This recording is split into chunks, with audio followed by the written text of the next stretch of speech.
on the ground, always gotta hold it down. Now they think they got it cause they sign up on a data, but there's only so much money in the year that is allotted. Plus you probably don't even know how it is to fight it. What's up, people of YouTube? This is really here bringing you guys another video to my channel today.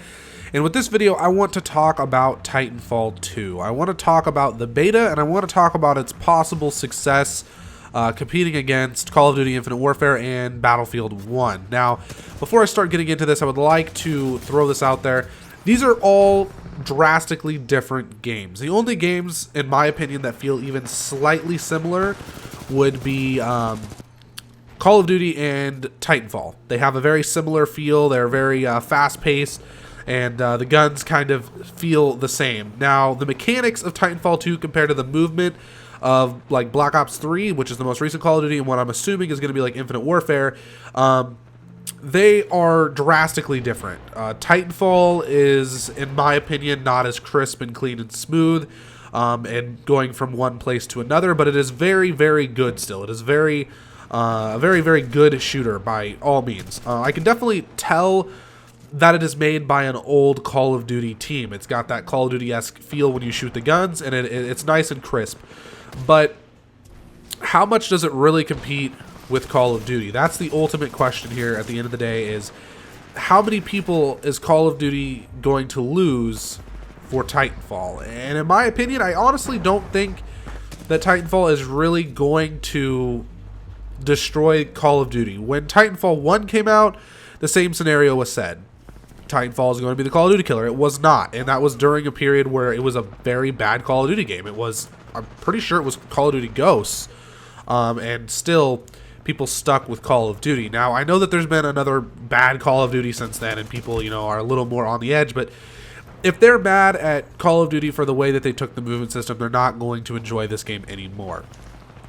So, once again, this game does not have that classic Call of Duty feeling, which I've said this in other videos before, is what keeps people stuck playing Call of Duty. It's what keeps me playing Call of Duty. There's nothing that feels better than when you're doing good in Call of Duty. Now, in my first, I don't know, I probably played like 6 games of Titanfall 2, the beta, and I did maybe 2 of those games I did exceptionally well, and while it felt pretty good to do well, I cannot say that it matched what I was feeling when I do good in Call of Duty. But I will say that the concept of the game, the futurism of the game, the guns feel better than any guns that I've felt in any Call of Duty recently. In Black Ops 3 and in Advanced Warfare, these guns in this game, they felt like if you were to take a gun from now and make it futuristic while it's still shooting bullets, this is what it would feel like. I really genuinely enjoyed that, and I'm glad that they stuck to a more realistic version of futuristic guns. I really like that, and I think that that's something that they should be doing with Call of Duty. There's clearly some things that Titanfall is doing right, but it's not. I don't think it is going to be something that takes over the Call of Duty community by storm. I feel like Titanfall 2 is probably going to claim its own spot in the FPS genre, and it's going to sit right next to Call of Duty and right next to Battlefield. And I think that's a very good thing, because I am really excited to be able to play Titanfall 2 and bring some more diversity to my channel. Although Call of Duty will be the main content, but for commentaries just like this one, more so talking about other topics in the future, I would like to be able to use Titanfall gameplay or Battlefield 1 gameplay instead of constantly using Call of Duty stuff, because I'm sure over time that gets drawn out and boring, especially during this time of the year in the Call of Duty life cycle, when, you know, things are a little bit outdated and everybody's seen what there has been to offer for Call of Duty, and that's what makes this good, per se. So now I want to talk a little bit about where Titanfall might compete with Battlefield. I don't think that Titanfall's main target was to compete with Battlefield. Obviously, they want to be the best shooter in the market. That's kind of just a business thought process in general for pretty much everything.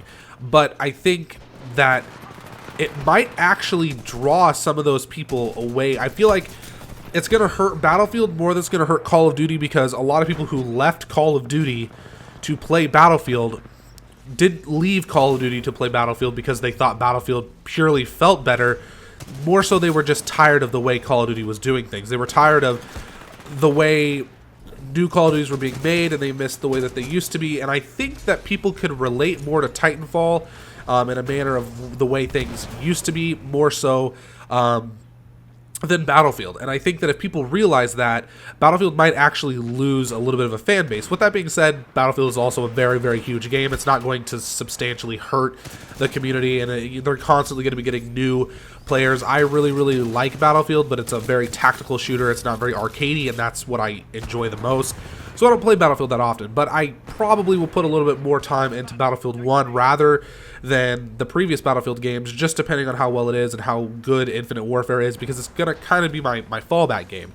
Titanfall 2 is also going to be a fallback game. If Call of Duty is not a game that I really, really enjoy, or at least enjoy for the most part, I'm going to be spending more time on these other games. Because if Infinite Warfare turns out to be a Call of Duty Ghost 2.0, I'm definitely going to be looking to get my FPS fix somewhere else where I'm not getting extremely frustrated. With the first really, really bad Call of Duty, which was Call of Duty Ghosts, in most people's opinion, I didn't feel the need to do that so much because I would just go back and play Black Ops 2. And I have grinded out Black Ops 3 so much that I don't know if I'm necessarily going to want to constantly play Black Ops 3 over again. And it also depends on how much they keep up with the content going over into a new Call of Duty life cycle. So with that being said, I think that each one of these FPS games coming out in the market has a very good place, a very good spot to be for their own growth and their own community. I don't really think one is going to trump the other, and I think that this Titanfall 2 beta was very crucial to show people that we did not mess up this time, because I might be in the minority, but Titanfall 1 was kind of a flop. Now, I know this is kind of the whole point of the game, I don't care for the Titan aspect of the game. I really, really enjoy the pilot on pilot. You know, I'll probably play it a little bit more when it comes out, the whole Titan aspect and all that, but I just don't really enjoy it that much. It's kind of frustrating and annoying to me, but that's just kind of what comes with Titanfall. It's in the name. That's what makes Titanfall what it is, and I get that. So there's plenty more to come with Titanfall. The game comes out fairly soon. Battlefield 1 comes out pretty soon, and Call of Duty comes out in about 2 months. So pretty exciting. The multiplayer reveal for Call of Duty is coming up soon, and I guess we'll find out exactly where we stand in terms of quality of the game. Anyways, guys, deuces.